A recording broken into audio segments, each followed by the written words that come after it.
Nossa equipe foi até Recife conversar com um grupo de mães que trocam experiências e dicas sobre seus filhos com síndromes raras. A AMAR, Aliança das Mães e Famílias Raras, tem atuação em todo o Nordeste e sede em Pernambuco. Piquenique no parque. No chão, sobre uma toalha quadriculada, cestinhas, bolos, pipoca, pirulitos e frutas. Pessoas com e sem deficiência sentadas no chão. Meu nome é Poliana Dias, eu sou mãe de Pedro Henrique. Ele tem uma síndrome rara chamada Cri-du-Chat, tem um atraso intelectual, né? A característica dela é esse atraso. E devido a isso, ele tem algumas sequelas de andar, no falar, né? Algumas dificuldades para a locomoção e na fala. Ele se faz entender muito bem, né? Nós conseguimos entender e nos comunicarmos com ele muito bem. E assim, a dificuldade da síndrome, na verdade, é a falta de conhecimento, né? Os médicos, as pessoas não conhecem. E a síndrome dele, sendo tratada adequadamente, com físio, com fono, com terapia ocupacional, ele tem um desenvolvimento muito bom na vida, mas os profissionais não estão preparados para os raros. Isso é o que dificulta na nossa vivência, né, do dia a dia. Pedro tem 17 anos, você imagina 17 anos atrás. Mães de crianças raras ou pessoas com síndromes raras, elas são forçadas a aprender a lidar com o desconhecido. No meu caso, Pedro tinha 1 ano de idade, me deram um livro e disse assim, ele tem retardo mental gravíssimo e não vai andar e o tempo de vida é 18 anos. Uma mãe, você olha assim para o seu filho e diz, o que é que eu vou fazer com ele, Deus? E aí ele vai ensinando que não é aquilo. Aquilo que está ali no papel for escrito, estudaram cientificamente ali, mas a vida é que faz você, no seu dia a dia, na sua vivência, faz com que você aprenda a lidar com ele. Pedro tem 17 anos, é super saudável, se comunica com todas as pessoas. No chão, Poliana com um menino com deficiência no colo. Ao lado, Pedro beija na testa. Banner, pessoa com doença rara. Nós nos baseamos em outros grupos de ajuda na internet.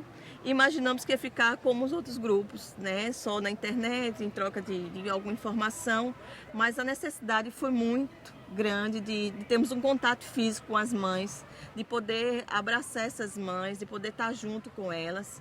Então a gente resolveu fazer nossas ações, como piqueniques, almoços. A gente fez um grupo Nordeste, mas nós temos pessoas que nos ajudam de todo o Brasil.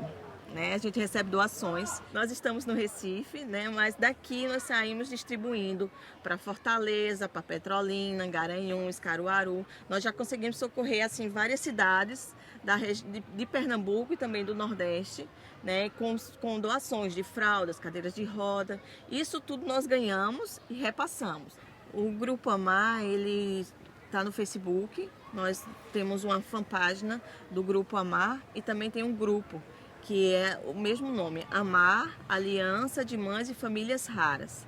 Tem o meu Face particular, que é Poliana Dias, POLLYANA, DIAS, Dias. É uma página pública. E o meu telefone para contato, que é 0 operadora 81 3094 3339 e o 81 84488710. Quem quiser mais alguma informação do grupo, nós estamos abertos. Meu nome é Elza Sayaka Fukushima, tenho 43 anos e tenho síndrome de Budd-Chiari. A síndrome de Budd-Chiari, existe poucos casos. Ele já se considera, no caso, raríssimo, né? E só existe em torno de 200 casos no Brasil. Ela é caracterizada por uma trombose na veia porta do fígado. Participo do grupo já há 2 anos. A gente sente essa grande necessidade, né, de ter um centro de referência para cuidar dessas pessoas que têm síndrome rara. O grupo é muito importante porque ele dá um apoio emocional, dá um apoio, aquela situação do cuidado, você ser cuidado por alguém. As mães cuidam dos filhos e a gente, como grupo, uma cuida da outra. Então, esse dá apoio psicológico, dá apoio moral, só o fato de um depoimento dela já ajuda a outra. E na minha vida veio assim como uma coisa que eu queria muito ter esse trabalho de voluntariado e encontrei esse grupo. E a gente lutar pelo direito das mães e dos seus filhos. Meu nome é Cissa, sou mãe do Manuel. Meu filho, ele não tem síndrome rara, ele tem paralisia cerebral e ele participa do grupo porque o grupo acolheu a gente. A gente formou um clã, deixou de ser um grupo só de Facebook, um grupo virtual. Passou a ser um grupo que participa das nossas vidas, participa do nosso cotidiano de maneira atuante. A gente, mesmo com todas as nossas dificuldades e limitação, mas a gente consegue fazer troca, a gente consegue, não só troca material, mas troca mesmo de informação, de conhecimento, de assistência. É importante para mim participar do grupo porque dá qualidade de vida para o meu filho e muito mais do que isso, faz a gente se sentir interagindo na sociedade. Antes, a gente não tinha vida, a gente não conseguia chegar a um parque, porque se nós viéssemos, a gente se sentia isolada. Com eles, não. A gente fica junto e foge aquela impressão de preconceito, tá entendendo? A gente foge dos tabus que a sociedade sempre te olha esquivando, tá entendendo? Com eles, não. Todo mundo junto, não, a gente esquece. Grupo embaixo da árvore com 3 banners pendurados. A síndrome de Rett é um distúrbio no sistema nervoso que leva à regressão no desenvolvimento, especialmente nas áreas de linguagem expressiva e uso das mãos. Maria Clara tem 6 anos e tem a síndrome. Nós conversamos com a mãe dela, a Aline, e acompanhamos uma sessão de Maria com a psicopedagoga Thelma. Vamos ver como foi? Mulher segura uma menina no colo e a beija na bochecha. Entrevista na sala de estar. O meu nome é Aline, eu sou mãe da Maria Clara, que tem 6 anos. Ela está aqui no meu colo. É uma moça muito feliz, não é? Maria Clara é muito amada. Ela tem síndrome de Rett, que traz um comprometimento global para a criança. Então, no início, a síndrome de Rett se mostra como um atraso de desenvolvimento, principalmente o motor, né? Num primeiro momento. Dificuldade de engatinhar, de ficar de pé. Num segundo momento, depois desse período de estagnação do desenvolvimento, a síndrome de Rett traz uma regressão. É o período de regressão psicomotora. Então, se a criança chegou a falar algumas palavras, ela perde essas palavras. A habilidade manual também ela começa a perder de uma maneira muito sutil. Então, é uma dificuldade de segurar um brinquedo. A gente começou a buscar os pontos-chave, né? Fonoaudiologia, a fisioterapia, a terapia ocupacional, foi aquilo que a gente priorizou. Terapia com a música é importante tanto para desenvolver elas para atividades de vida diária, como também para as questões emocionais, né? A fonoaudiologia também, né? Apesar da síndrome de Rett ser uma síndrome em que as meninas perdem a fala, elas param de falar, elas começam a desenvolver outro mecanismo de comunicação, né? Uma comunicação alternativa muito intensa pelo olhar.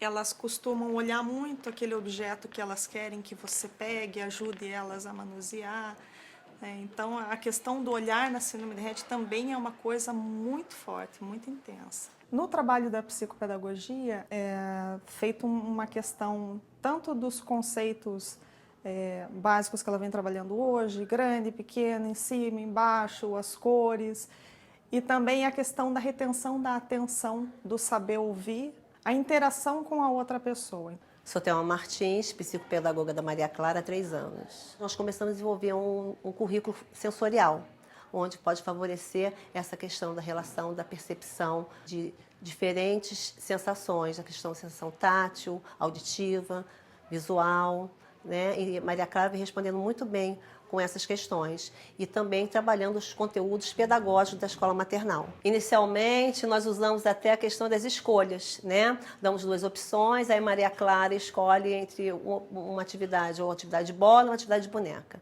Então, na medida se ela escolher a atividade de bola, aí nós incluímos as questões das noções de tamanho, as noções de ação e reação, de segurar, de empurrar, de esperar a vez, né, de prestar atenção desenvolver essa atenção compartilhada olho no olho e na ação que vai ser executada. Além dessas ações pedagógicas com relação à noção de grande e pequena, questões lógicas, também usamos atividades para ter as noções de cores, né? Junto a isso, tem a questão da pescaria com a massinha, da geleca, que são a questão de sensações táteis, né? E a questão do desenvolvimento de pinça e que ela possa também minimizar as ações da estereotipia. Nesses 3 anos eu percebo uma evolução no Maria Clara. Maria Clara vem crescendo muito. A Aline empurra um carrinho em que Maria Clara está sentada.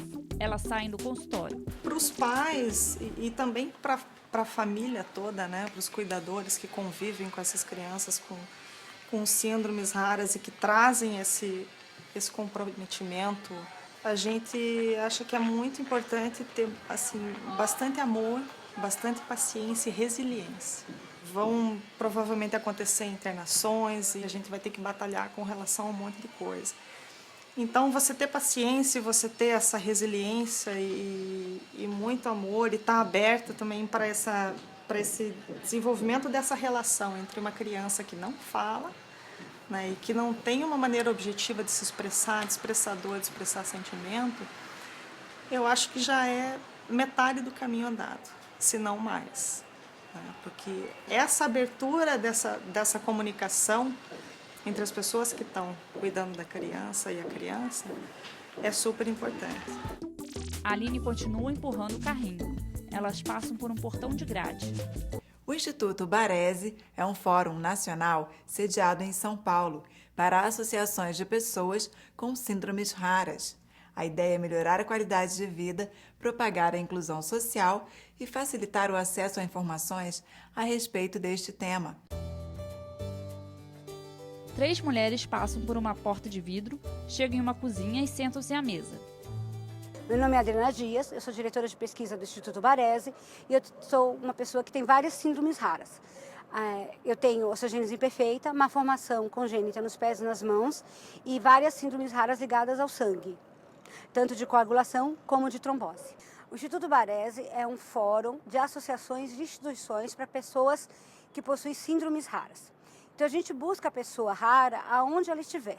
Então, se ela for pessoa com deficiência, estiver numa associação para pessoas com deficiência, é aí que a gente vai ter essa associação incluída no Instituto Baresi. Se ela tem, por exemplo, se ela está numa associação de uma síndrome específica, por exemplo, a Associação Brasileira de Osteogênese Imperfeita, ou a Associação Brasileira de Doentes de Wilson, essa pessoa vai estar dentro dessa associação pertencendo ao Instituto Baresi. Ou então, algumas síndromes raras que são manifestadas através, por exemplo, de cariótipos de diversidade sexual, hermafroditismo, por exemplo, é raro, ou pessoas que têm ausência de determinados órgãos sexuais, podem ser encontradas, às vezes, em outros grupos de minoria que não necessariamente ligados a questões de saúde. Então, a gente também abre a porta para que essas associações entrem no Instituto Baresi. A Adriana e as 2 mulheres continuam sentadas. Ela segura uma bengala de apoio e uma das outras folheia um fichário escrito Instituto Baresi. A Organização Mundial de Saúde, ela define que a síndrome rara, ela afeta 65 indivíduos a cada 100 mil habitantes. E uma síndrome considerada raríssima se afeta 6,5 indivíduos a cada 100 mil habitantes. Ou seja, essa proporção é ainda menor. No Brasil, a gente tem praticamente todas as síndromes raras e raríssimas.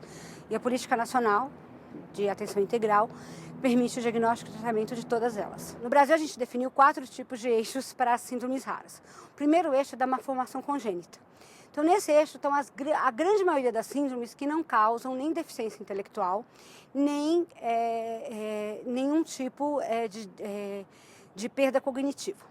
Então, nesse campo estão todas as síndromes que passam ou pelo metabólico, pela organização do corpo, pela organização interna, ou por proteínas que faltam, ou por alguma substância que não é produzida adequadamente, ou por uma malformação fisiológica, anatômica. E, por exemplo, a osteogênese imperfeita está nesse grupo, SED está nesse grupo. Também estão dentro do eixo das malformações congênitas as síndromes raras que são de acontecimento futuro, que a gente chama de manifestação tardia. Por exemplo, o Huntington, que são aquelas que afetam as pessoas, por exemplo, depois dos 30 anos. Se vocês precisarem da nossa ajuda, por favor, nos procurem. O nosso site é Instituto Baresi, Baresi, institutobarese.com. Meu nome é Desirê Novaes, eu sou vice-presidente da Sede Brasil, Associação Brasileira de Síndrome de Ehlers-Danlos e Hipermobilidade, e colaboro com o Instituto Barese. A minha síndrome é síndrome de Ehlers-Danlos. A hipermobilidade não está presente só na síndrome de Ehlers-Danlos, ela está presente em outras síndromes como Marfan, Stickler, síndrome de Down, OI. Mas a importância até de se avaliar a hipermobilidade é diagnosticar alguma dessas síndromes. O termo síndrome rara começou nos anos 70, porque quando começou mais os estudos genéticos, foram descobertas várias síndromes que já existiam, mas que agora têm nome. A ligação entre síndromes raras e deficiência é que 1/3 das deficiências é causado por síndromes raras. É um número muito grande. Quando a gente fala em síndrome rara, parece que são poucas pessoas. Mas como são muitas síndromes, já foram descritas de 6 a 8 mil síndromes raras, são muitas pessoas. No Brasil, é calculado que tenha 13 milhões de pessoas com síndromes raras. Só que a gente não fala em pessoa com síndrome rara, a gente fala em família, porque afeta toda a família. E é um cálculo de 3 pessoas por família, a gente pode calcular 39 milhões de pessoas afetadas por síndrome raras no Brasil. Uma das questões que eu acho fundamentais do que a gente vive no dia a dia é a questão do isolamento social. Nesses 20 anos de militância que eu tenho em direitos humanos e deficiência, e de 2009 para cá, na questão especificamente das síndromes raras, eu tenho percebido que as pessoas têm um isolamento social muito grande. A imprensa pode vir a cumprir um papel fundamental mostrando essas pessoas e suas histórias, porque nós temos histórias para contar, em primeiro lugar, histórias importantes para contar, histórias inspiradoras para contar, histórias de plenitude, porque eu acho que nós temos muito a ensinar. Como todo ser humano tem algo a ensinar, nós também temos algo a ensinar. Nesse momento a gente vai contar a história do Luca. A gente escolheu contar essa história por conta da quantidade de amor que essa história tem. E a gente espera que essa quantidade de amor abra o coração de todos vocês. Dá pra mamãe, qual que é o vermelho? Vermelho, Luca aponta. Esse é o vermelho? Obrigado. Meu nome é Luciana Tomazini, sou mãe do Luca. O Luca tem osteogênese imperfeita, tipo 2, e hoje ele tem 3 anos e 3 meses. A osteogênese imperfeita ela é uma fragilidade nos ossos, os ossos se tornam muito frágeis, que podem quebrar a um simples movimento. No caso do Luca, o tipo 2, ele afeta o tórax, ele para de crescer quando a criança ainda está no útero. E, por exemplo, o pulmão ele é o último órgão a crescer dentro do tórax. Então, ele não tem um espaço para expandir e respirar. Por isso, a criança ela precisa ser entubada, sim, quando nasce e precisa de uma respiração, uma ventilação mecânica, né? A chance do Luca sobreviver, era muito rara, quase nada. Luca, você quer mais aguinha? Quer mais água? Recostado em um travesseiro, Luca com respirador por traqueostomia. Encontrei o Barese pela internet, entrei em contato com eles explicaram muitas coisas pra gente sobre a síndrome, tiraram várias dúvidas, né? E até o nascimento do Luca eu já tinha muita informação. Na sala, Luciana em pé segura Luca no colo. Ela se agacha e coloca o filho sentado em um caminhãozinho, posto no chão por uma senhora.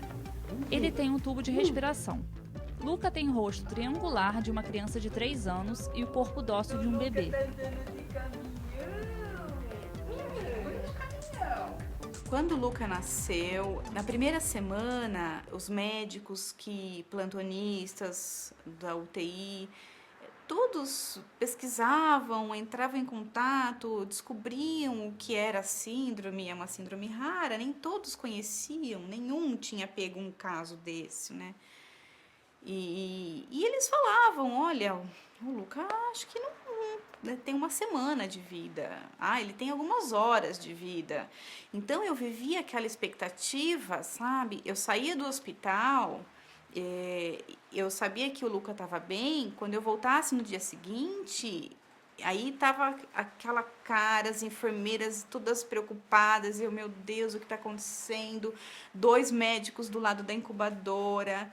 Então foi assim, uma tempestade. Eu nunca sabia como é que ele ia estar. Essa fase ela foi superada com muita paciência e eu acho que com muito choro também. Eu chorei muito e eu vivia com o Luca aquele dia. Eu chegava no hospital e eu vivia o meu dia com o Luca. Eu não pensava no amanhã, no depois, não. Então eu queria tudo naquele dia. Então eu cantava para ele, eu beijava, eu abraçava. No terceiro dia de vida, a médica que estava de plantão falou: olha, mãe, ele não vai sobreviver de hoje, ele não tá bem, ele tá instável, né? E realmente estava mesmo. E aí eu pedi para pegar ele no colo. Foi a primeira vez que eu peguei ele no colo, com 3 dias. Eu lembro que foram 5 pessoas, a médica mais 4 técnicas para colocar ele no meu colo, todo entubado, cheio de fio, catéter, enfim. Mas nesse dia eu comecei a cantar para ele no meu colo e conversar com ele. E foi incrível como ele parou, ele melhorou, estabilizou, voltou, sabe? Ficou calmo e aquela passou. Depois desse dia, eu falei para ele: filho, se você quiser ficar com a mamãe vai cuidar de você, a mamãe te ama e eu sou sua mãe, né? E ele ficou, né? E ele ficou calmo. Outro beijo? Ai, que delícia! E um carinho. Luciana ampara a cabeça de Luca e o aproxima do rosto dela, agora no rosto da avó. Você faz um carinho na vovó? Faz um carinho na vovó. O Luca, depois de 4 meses da UTI neonatal, ele desceu para a UTI pediátrica. E aí nós ficamos 1 ano no hospital, até vir para casa. Hoje, o Luca, ele tem muitos médicos. Toda consulta eles se surpreendem. Toda consulta que eu levo o Luca é uma novidade, é uma coisa nova que ele está fazendo, uma coisa nova que ele descobriu, que ele consegue fazer. Então os médicos ficam surpresos. E um beijo, cadê um beijo? Luca dá tchau e sorri. Eu sempre desejei o Luca. Então eu desejava amar ele, amá-lo, dar carinho. E eu sempre olho para o Luca e eu vejo o meu filho, independente do que ele tem, ele é meu filho. Ele é uma pessoa, um ser humano, e ele tem direito de conhecer o mundo, ele tem direito de brincar, ele tem direito de viver. Vamos andar de caminhão? Vamos andar de caminhão? Fala, puxa o caminhão, pegou? Olha pro caminhão, tá olhando? Vai, levanta o pé. Levanta o pezinho. Mais alto. Vai, levanta. Levanta, Isso. Luciana ajuda Luca a apoiar os pés no caminhãozinho. E derrapar. Derrapar. Vai derrapar? Derrapar? Então derrapa. Sim. Eu não penso quanto tempo o Luca tem de vida.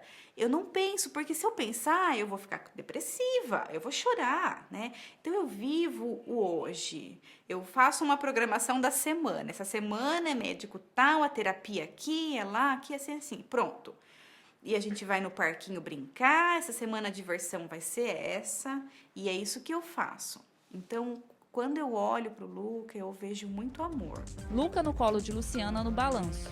Ela beija a testa do filho.